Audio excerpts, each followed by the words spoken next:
I know that for several years I was considered as an African artist because my research field was related to the history, African history of European nation, you know, being present in Africa from 1500 and the impact they had in African civilizations.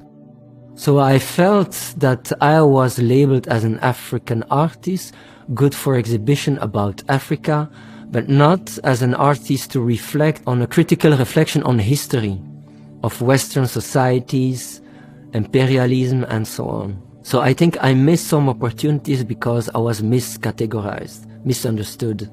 I know that certain African people from the African diaspora in Europe would like me to portray myself as being a black artist, but I intentionally don't want to be a black artist. La contribution des artistes non européens s'élargit de plus en plus. Et en tout cas, aujourd'hui, il y a une réflexion qui se fait dans le cadre d'expositions collectives ou d'expositions d'envergure. Je pense aux biennales, aux événements qui réunissent un ensemble d'artistes. Il y a une réflexion qui se fait sur le choix des artistes, sur leurs origines, qui est beaucoup plus importante qu'autrefois. Est-ce qu'on est dans dans une sorte de bonne conscience de donner la parole à un monde qui ne soit pas occidental? Est-ce que on est dans un phénomène de mode aussi?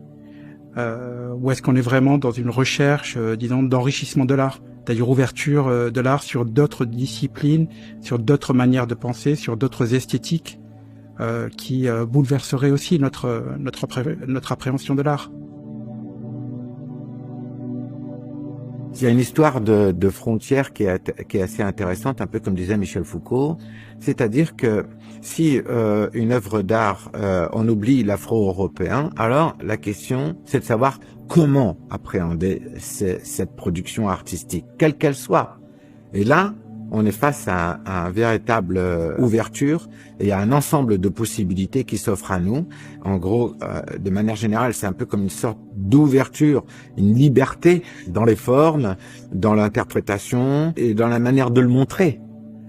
Donc, la question artistique est une question qui ne doit pas chercher à localiser une façon de faire ou un art spécifique, mais plutôt de savoir ce qu'il dit. Moi-même, je suis malgache, je suis française, je suis parisienne, je suis en effet européenne aussi. En tout cas, quand je voyage avec un passeport européen. Je me sens citoyenne du monde aussi avant tout. Et en tant qu'artiste, en fait, je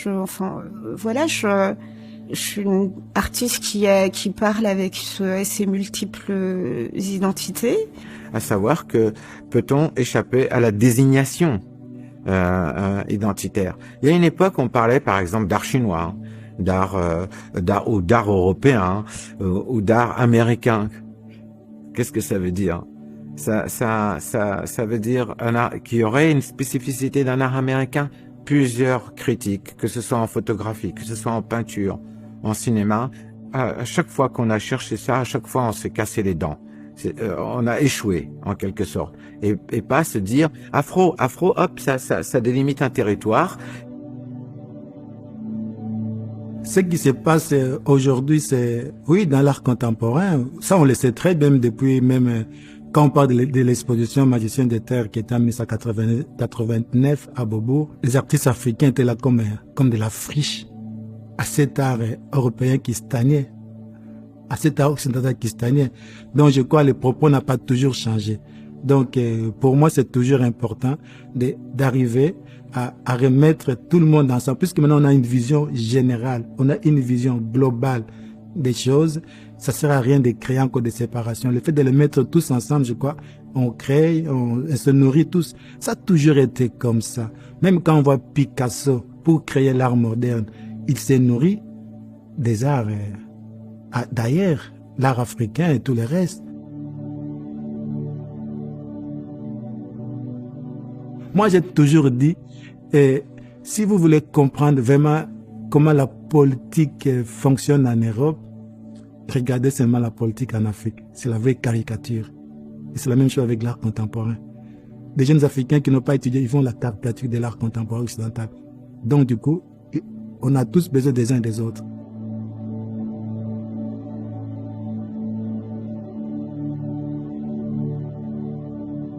A partir dessa grande pesquisa e dessa informação, conseguimos, por um lado, contar a história de uma outra parte, como ela nunca foi contada. Temos a história muito deturpada, não é? Não se conta realmente o que é aquilo que aconteceu. Com esta pesquisa, com estes novos artistas e com essa abordagem nova, temos uma afinidade, uma proximidade à real história do que se trata. Pois, a história, não é?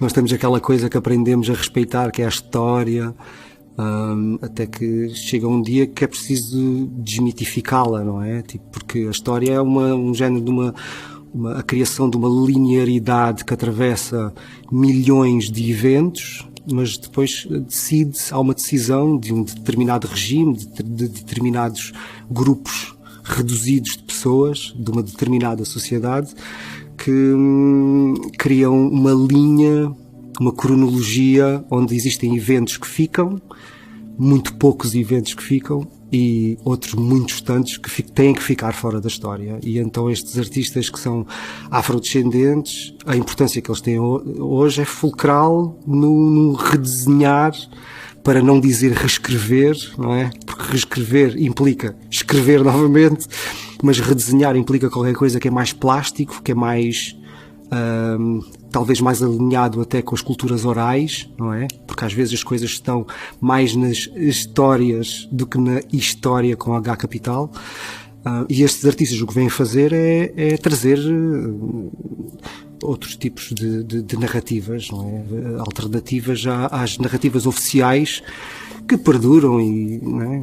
Há um olhar europeu e há um outro olhar que é digamos, africanos, dentro de um outro contexto do continente europeu, e são duas perspectivas diferentes. Do meu ponto de vista, tem havido acontecimentos que permitem abordar sempre esses factos que são mesmo relevantes para a sociedade. Realmente os artistas africanos, agora estou a falar no contexto dos artistas africanos, temos realmente enfrentado ou confrontado com narrativas bastante interessantes, muito importantes, e sempre são narrativas que foram muito além do esperado. Quer dizer que abraçamos essas temáticas que fazem mal, ou alguns que não querem ouvir, não querem saber, abraçamos essas temáticas de forma a pô-lo num prato e para podermos discutir sobre o essencial. Se essa criatividade permite e está a permitir, está a abrir portas a alguns artistas africanos que estão a ter